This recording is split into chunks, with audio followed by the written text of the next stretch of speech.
पौष पूर्णिमा की आप सभी भक्तों को हार्दिक शुभकामनाएं। लक्ष्मी नारायण श्री विष्णु जी और उमापति शिव शंकर भगवान की कृपा से आप सदा सुखी निरोगी ऐश्वर्यशाली रहें। ओम नमः शिवाय। हर हर गंगे। प्रिय भक्तों, पौष पूर्णिमा का वो विशेष दिन जिस दिन आदि शक्ति माँ जगदम्बा ने माँ शाकंभरी के रूप में अवतरित हुई, यह तिथि अत्यंत ही शुभकारी है, जो न केवल हमारी परंपराओं का प्रतीक है बल्कि यह सुख शांति समृद्धि प्रदान करती है, साथ ही मोक्ष का द्वार खुल जाता है। इस दिन स्नान, दान, व्रत, कथा श्रवण, चंद्र दर्शन का बड़ा विशेष महत्व होता है। चंद्रमा से आरोग्य, गंगा स्नान से मोक्ष प्राप्ति, दान से सुख धन लक्ष्मी की प्राप्ति, कथा श्रवण करने से भक्ति और सुख शांति की प्राप्ति होती है और कथा को आधा अधूरा सुनना दुर्भाग्यपूर्ण जीवन का प्रतीक माना जाता है। इसलिए भक्तों, कथा को पूरा सुने। यदि आप एक सच्चे सनातनी हैं और भगवान श्री कृष्ण में अटूट आस्था रखते हैं तो अभी इस वीडियो को लाइक करके चैनल को सब्सक्राइब करें और कमेंट में जय श्री कृष्ण लिखते हुए अपनी भक्ति भाव व्यक्त करें। तो प्रिय भक्तों, बिना किसी विलंब के आज की दुर्लभ कथा का श्रवण करते हैं। सबसे पहले सुनिए शिव पार्वती की गंगा स्नान कथा।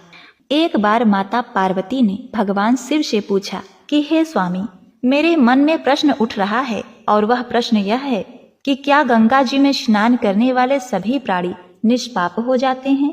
हम देखते हैं कि गंगा स्नान के लिए करोड़ों लोग मन में यही भाव लेकर आते हैं कि चलो गंगा स्नान करके हम अपने पापों को ती कर लेंगे। जबकि गंगा में करोड़ों लोग स्नान करते हैं तो वास्तव में उनके पाप नष्ट हो जाते हैं। माता पार्वती का प्रश्न सुनकर भगवान शिव ने उत्तर दिया, हे देवी, जैसी जिसकी भावना होती है वैसा ही फल मिलता है। यदि इस बात को प्रत्यक्ष देखना चाहती हैं तो चलिए आज इस बात की परीक्षा की जाए। प्रिय भक्तों, अब तो माता पार्वती और शिव जी इस बात की परीक्षा करने के लिए चल पड़े। धरती लोक पर आकर दोनों ने अपने भेष बदल लिए। भगवान शिव ने एक बूढ़े ब्राह्मण का रूप बना लिया और माता पार्वती एक साधारण सी अत्यंत सुंदर नारी बन गई। उन्होंने देखा कि वहां बहुत सारे श्रद्धालु गंगा स्नान के लिए जा रहे थे। उन हजारों के भीड़ में भगवान शिव और माता पार्वती भी जा रही थी। प्रिय भक्तों, अब तो एक बीमार व्यक्ति के साथ एक सुंदर युवती को देखकर सब लोगों की दृष्टि उन्हीं की ओर जा रही थी। पार्वती जी वृद्ध ब्राह्मण वेशधारी भगवान शिव का हाथ पकड़कर सहारा देती हुई चल रही थी। उन्हें देखकर कामी चंचल पुरुष लुभाने लगे। कोई बोला, अरे देवी, तुम कहाँ इस बीमार वृद्ध के चक्कर में पड़ गई हो? यह बेचारा 2-4 दिन का मेहमान है, इसके लिए तुम अपना जीवन खराब कर रही हो।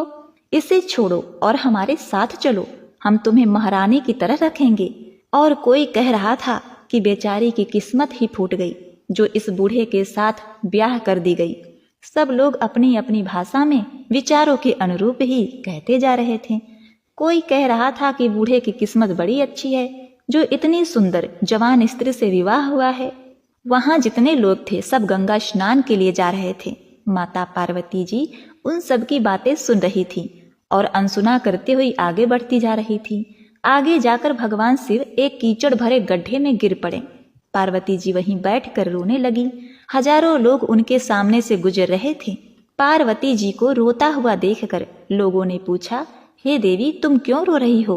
पार्वती जी ने कहा, हे भाइयों, मेरा बूढ़ा पति इस गड्ढे में गिर गया है, इन्हें कोई निकाल दे तो भगवान उसका भला करेगा, किंतु वही प्राणी इन्हें हाथ लगाएगा जो मनुष्य निष्पाप और पवित्र हो। पापी मनुष्य इन्हें छूने से ही भस्म हो जाएगा।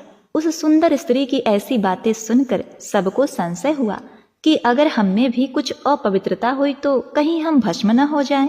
यह सोचकर कोई भी बूढ़ा आदमी को कीचड़ से निकालने के लिए तैयार नहीं हुआ। असंख्य मनुष्य आए और चले गए।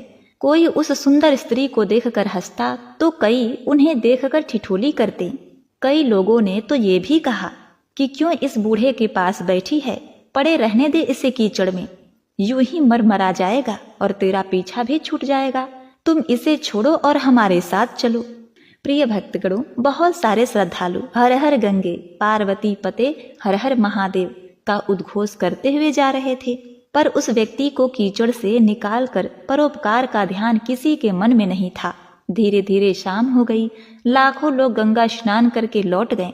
कोई यह सोचकर उस बूढ़े को निकालने को तैयार नहीं हुआ। उन्होंने सोचा कि अभी तो गंगा स्नान करके आए हैं, ऐसे में कौन इस कीचड़ में घुसकर अपने आप को अपवित्र करेगा। प्रिय भक्तों, शाम के समय में एक सीधा साधा किसान जो कि गंगा स्नान करके लौट रहा था, किसान उसी रास्ते से जा रहा था जिस रास्ते में माता पार्वती बैठी रो रही थी।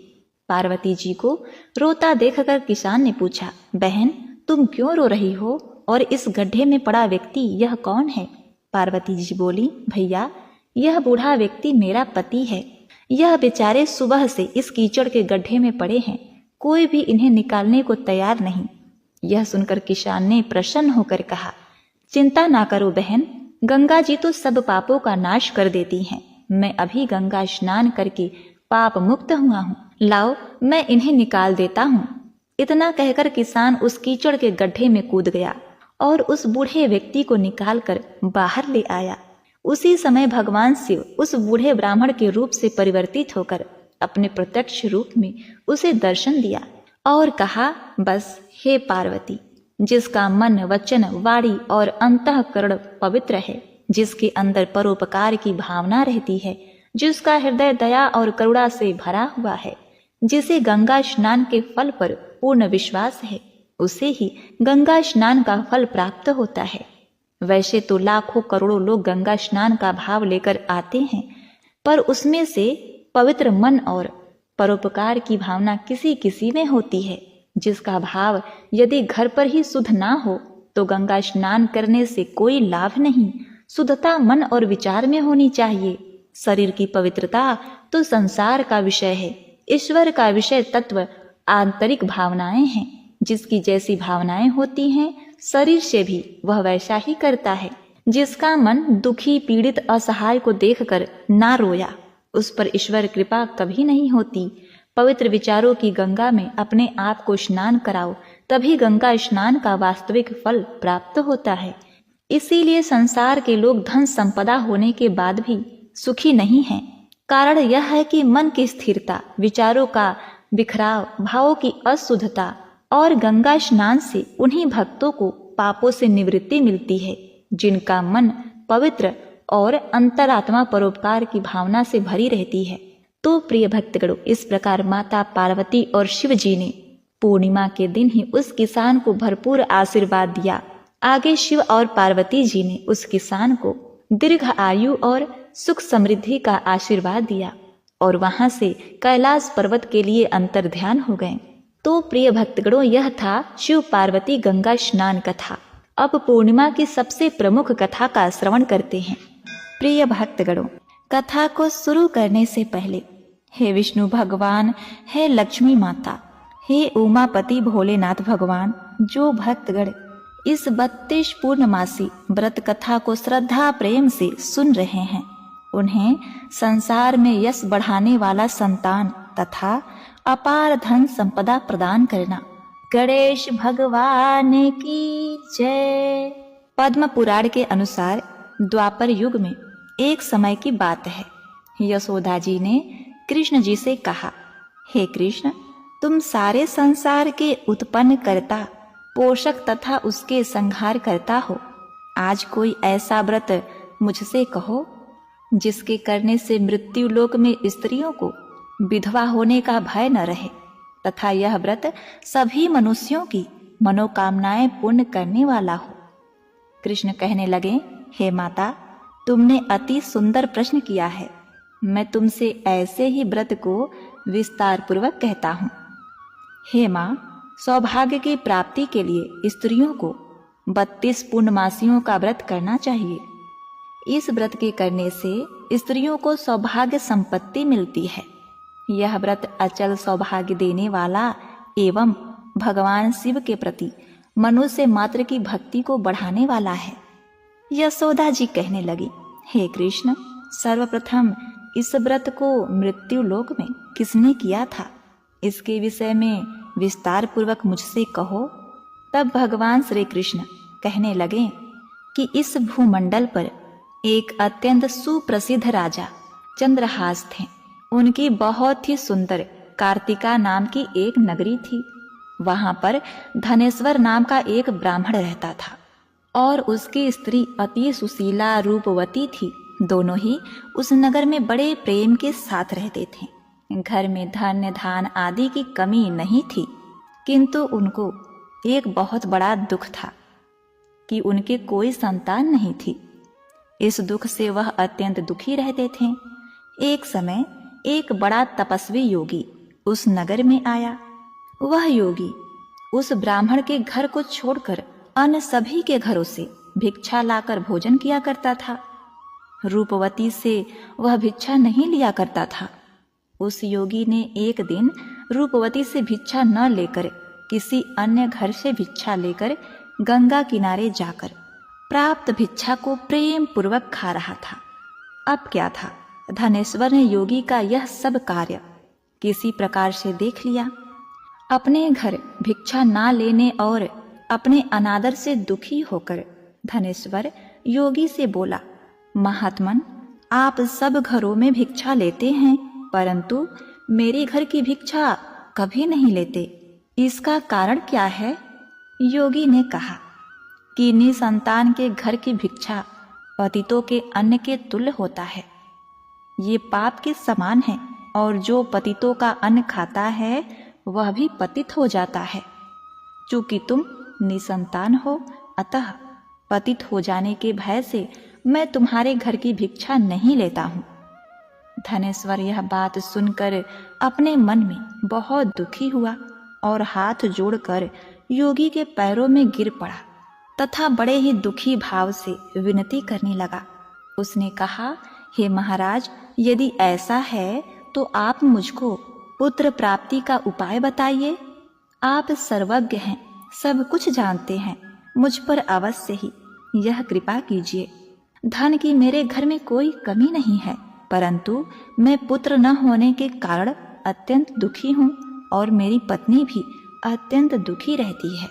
आप मेरे इस दुख का हरण करें, आप सामर्थ्यवान हैं। यह सुनकर योगी कहने लगे, हे ब्राह्मण, तुम चंडी की आराधना करो।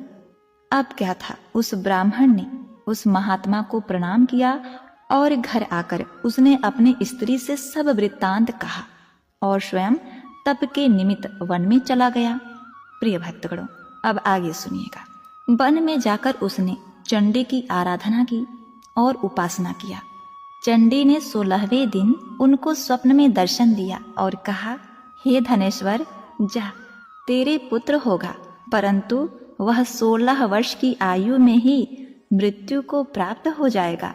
यदि तुम दोनों स्त्री पुरुष 32 पूर्णमासियों का व्रत विधि पूर्वक करोगे तो वह दीर्घ आयु होगा। जितनी तुम्हारी सामर्थ्य हो, आटे के दिए बनाकर शिव जी का भजन करना। 32 पूर्णमासियों के दिन विधि पूर्वक पूजा करना। प्रातः काल होने पर इसी स्थान के समीप ही तुम्हें एक आम का वृक्ष दिखाई देगा। उस पर तुम चढ़कर एक फल तोड़कर शीघ्र अपने घर ले जाना। अपनी स्त्री से सब वृत्तांत कहना। ऋतु स्नान के पश्चात वह स्वच्छ होकर श्री शंकर जी का ध्यान करके इस फल को खा लेगी। तब शंकर भगवान की कृपा से उसको गर्भ हो जाएगा। जब वह ब्राह्मण प्रातः काल उठा तो उसने उस स्थान के पास ही एक आम का वृक्ष देखा, जिस पर एक अत्यंत सुंदर आम का फल लगा हुआ था।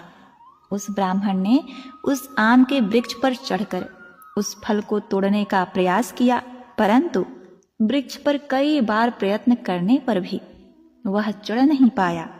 तब तो उस ब्राह्मण को बहुत चिंता हुई और विघ्न विनाशक श्री गणेश जी की वंदना करने लगा। उसने कहा, हे दयानिधि, अपने भक्तों के विघ्नों का नाश करके उनके मंगल कार्य को करने वाले, दुष्टों का नाश करने वाले, रिद्धि सिद्धि के देने वाले, आप मुझ पर कृपा करके इतना बल दें कि मैं अपने मनोरथ को पूर्ण कर सकूं। इस प्रकार गणेश जी की प्रार्थना करने पर उनकी कृपा से धनेश्वर वृक्ष पर चढ़ गया और उसने एक अति सुंदर आम का फल देखा। उसने विचार किया कि जो वरदान से फल मिला था वह यह है और कोई फल दिखाई नहीं देता, इसीलिए उस धनेश्वर ब्राह्मण ने जल्दी से उस फल को तोड़कर अपने स्त्री को लाकर दिया और उसकी स्त्री ने अपने पति के कहे अनुसार उस फल को खा लिया और वह गर्भवती हो गई। देवी जी की असीम कृपा से उसे एक अत्यंत सुंदर पुत्र उत्पन्न हुआ, जिसका नाम उसने देवी दास रखा। माता पिता के हर्ष और शोक के साथ वह बालक शुक्ल पक्ष की चंद्रमा की भांति अपने पिता के घर में बढ़ने लगा। भवानी की कृपा से वह बालक बहुत ही सुंदर, सुशील और विद्या पढ़ने में बहुत ही निपुण हो गया। दुर्गा जी की आज्ञा अनुसार उसकी माता ने 32 पूर्णमासी का व्रत रखना आरंभ कर दिया था, जिससे उसका पुत्र बड़ी आयु वाला हो जाए। 16वां वर्ष लगते ही देवीदास के माता पिता को बड़ी चिंता हो गई कि कहीं उसके पुत्र की इस वर्ष मृत्यु न हो जाए। इसीलिए उन्होंने अपने मन में विचार किया कि यदि यह दुर्घटना उनके सामने हो गई तो वे कैसे सहन कर सकेंगे। अतः उन्होंने देवीदास के मामा को बुलवाया और कहा, हमारी इच्छा है कि देवीदास 1 वर्ष तक काशी में जाकर विद्या का अध्ययन करें और उसको अकेला भी नहीं छोड़ना चाहिए। इसीलिए साथ में तुम चले जाओ और 1 वर्ष के पश्चात उसको वापस लौटा लाना। सब प्रबंध करके उसके माता पिता ने काशी जाने के लिए देवीदास को एक घोड़े पर बैठाकर उसके मामा को उसके साथ भेज दिया, किंतु यह बात उसके मामा या किसी और से नहीं कही।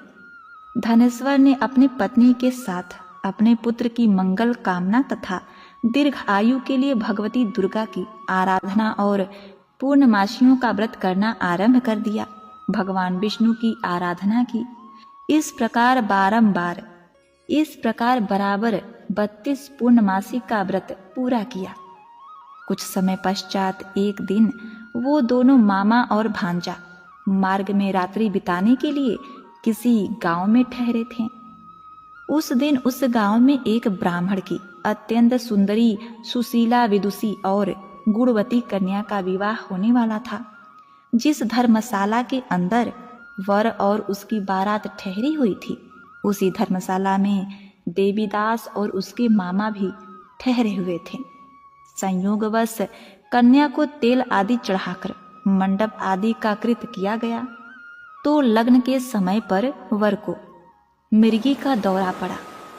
वर के पिता ने अपने कुटुंब से परामर्श करके निश्चय किया कि यह देवीदास मेरे पुत्र जैसा ही सुंदर है, मैं उसके साथ ही लग्न कर देता हूँ और बाद में विवाह के अन्य कार्य मेरे लड़के के साथ हो जाएंगे। ऐसा सोचकर देवीदास के मामा से जाकर वह व्यक्ति बोला कि तुम थोड़ी देर के लिए अपने भांजे को हमें दे दो, क्योंकि मेरे पुत्र को मृगी का दौरा पड़ा है, उसके साथ लग्न नहीं हो सकता। यदि इस बात का पता लड़की वालों को चलेगा तो हमारी बदनामी होगी और इतना अच्छा रिश्ता टूट जाएगा। तब उसका मामा कहने लगा कि जो भी कुछ कन्यादान के समय वर को मिलेगा सब कुछ हमें दे दिया जाए तो मेरा भांजा इस बारात का दूल्हा बन जाएगा। यह बात सुनकर वर के पिता ने स्वीकार कर देवीदास को अपने बेटे के रूप में दूल्हा बना दिया और इसके साथ सब विवाह कार्य रात्रि में विधि पूर्वक संपन्न हो गया। पत्नी के साथ वह भोजन न कर सका और अपने मन में सोचने लगा कि न जाने यह स्त्री कैसी होगी। वह एकांत में इन्हीं सब बातों को सोचने लगा तथा उसकी आंखों से आंसू भी आ गए। तब बधू ने पूछा कि क्या बात है, आप इतने उदासीन और दुखी क्यों हो रहे हैं। तब उसने सब बातें जो वर के पिता व उसके मामा में हुई थी उसको बतला दी। तब कन्या कहने लगी, यह ब्रह्म विवाह के विपरीत हो कैसे सकता है। देव, ब्राह्मण और अग्नि के सामने मैंने आपको ही अपना पति बनाया है, इसीलिए आप ही मेरे पति हैं। मैं आपकी ही पत्नी रहूंगी, किसी अन्य की कदापि नहीं। तब देवीदास ने कहा, ऐसा मत करिए, क्योंकि मेरी आयु बहुत थोड़ी है। मेरे पश्चात आपकी क्या गति होगी, इस बात को अच्छी तरह विचार कर लो। परंतु वह दृढ़ विचार करने वाली थी। बोली कि जो आपकी गति होगी वही मेरी गति होगी। हे स्वामी, आप उठिए और भोजन करिए, आप निश्चित ही भूखे होंगे। इसके बाद देवीदास और उसकी पत्नी दोनों ने भोजन किया तथा शेष रात्रि वे सोते रहे।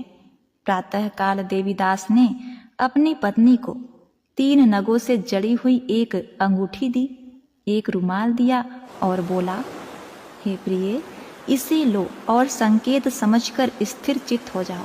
निश्चिंत होकर तुम आराम से अपने पिता के घर रहो। मेरा मरण और जीवन जानने के लिए एक पुष्प वाटिका बना लो, जिसमें सुगंधित वाली एक वन मल्लिका लगा लो। उसको प्रतिदिन जल से सिंचती रहना और आनंद के साथ खेलो कूदो तथा उत्सव मनाओ।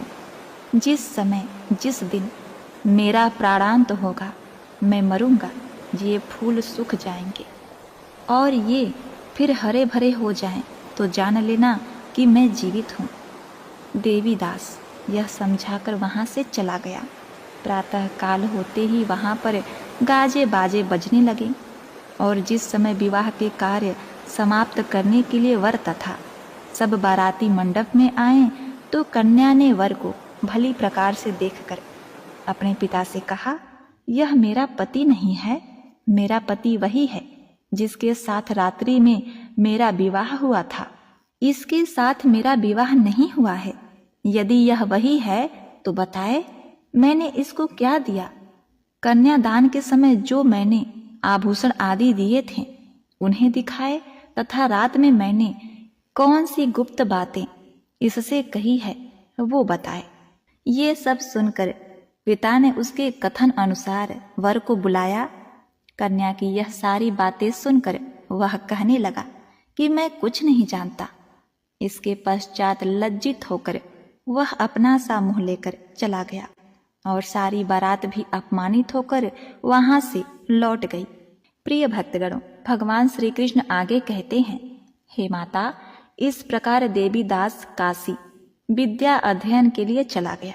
जब कुछ समय बीत गया तो काल से प्रेरित होकर एक सर्प रात के समय उसको डसने के लिए वहां आया।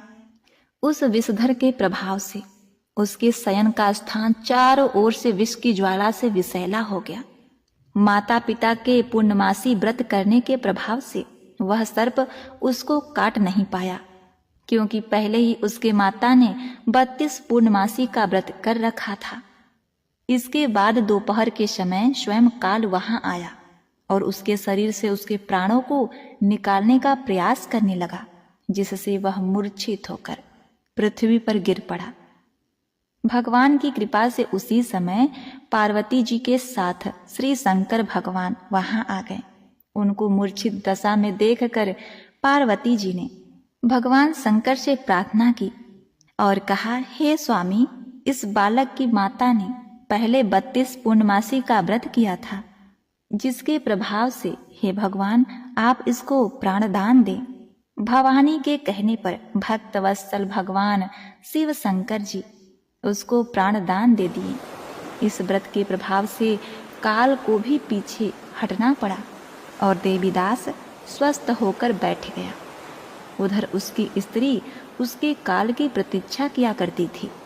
जब उसने देखा कि उस पुष्प वाटिका में पुष्प, पत्ते और फूल कुछ भी नहीं रहे, तो उसको अत्यंत ही आश्चर्य हुआ और जब कुछ ही देर बाद वह हरा भरा हो गया, तब वह जान गई कि उसके पति के ऊपर मृत्यु के जो बादल मंडरा रहे थे वो छट गए हैं। उसका पति अब जीवित है। यह देखकर वह बहुत ही प्रसन्न मन से अपने पिता से कहने लगी, पिताजी, मेरे पति जीवित हैं, आप उनको ढूंढिए। जब 16वां वर्ष व्यतीत हो गया तो देवीदास भी अपने मामा के साथ काशी से चल दिया। इधर देवीदास का ससुर उसको ढूंढने के लिए अपने घर से जाने ही वाला था कि वह दोनों मामा भांजा वहां पर आ गए। उनको आया देखकर उनका ससुर बहुत ही प्रसन्नता के साथ अपने घर ले गया। उस समय नगर के निवासी भी वहां इकट्ठा हो गए और सबने निश्चय किया कि अवश्य ही इसी बालक के साथ इस कन्या का विवाह हुआ था। इसके पश्चात सभी भगवान विष्णु को और शिव जी को धन्यवाद करने लगे, माता भवानी को बारंबार प्रणाम करने लगे। सभी नगरवासी आनंदित हो गए। अब क्या था, देवीदास की पत्नी सौभाग्यवती हुई। कुछ दिन बाद देवीदास अपनी पत्नी और मामा के साथ अपने ससुर के घर से बहुत सा उपहार और धन लेकर अपने घर के लिए प्रस्थान किया। जब वह अपने गांव के निकट आया तो कई लोगों ने उसको देखकर उसके माता पिता को पहले ही जाकर खबर दे दी कि तुम्हारा पुत्र देवीदास अपनी पत्नी और मामा के साथ आ रहा है। ऐसा समाचार सुनकर पहले तो उन्हें विश्वास ही नहीं हुआ, किंतु जब और लोगों ने भी आकर उनकी बात का समर्थन किया तो उनको बड़ा आश्चर्य हुआ। लेकिन थोड़ी देर में देवीदास ने आकर अपने माता पिता के चरण में अपना सिर रखकर प्रणाम किया और उसकी पत्नी ने अपने सास ससुर के चरणों को स्पर्श किया तो माता पिता ने अपने पुत्र और वधू को अपने हृदय से लगा लिया और दोनों के आंखों में खुशी के आंसू बह चले। अपने पुत्र और पुत्र वधू के आने की खुशी में धनेश्वर ने बड़ा भारी उत्सव किया और ब्राह्मणों को भी बहुत सा दान दक्षिणा देकर प्रसन्न किया। प्रिय भक्तों, भगवान श्री कृष्ण कहने लगे कि इस प्रकार धनेश्वर 32 पूर्णमासियों के व्रत के प्रभाव से पुत्रवान हो गया। जो भी स्त्रियां इस व्रत को करती हैं वे जन्म जन्मांतर में वैधव्य का दुख नहीं भोगती और सदैव सौभाग्यवती रहती हैं। यह मेरा वचन है, इसमें कोई संदेह नहीं। यह व्रत पुत्र पौत्र देने वाला तथा संपूर्ण मनोकामनाओं को पूर्ण करने वाला है। 32 पूर्णमासियों के व्रत से व्रती की सभी इच्छाएं भगवान शिव जी की कृपा से पूर्ण हो जाती हैं। हे करुणा निधान, हे भोलेनाथ, हे जगतपति, जय गणेश भगवान।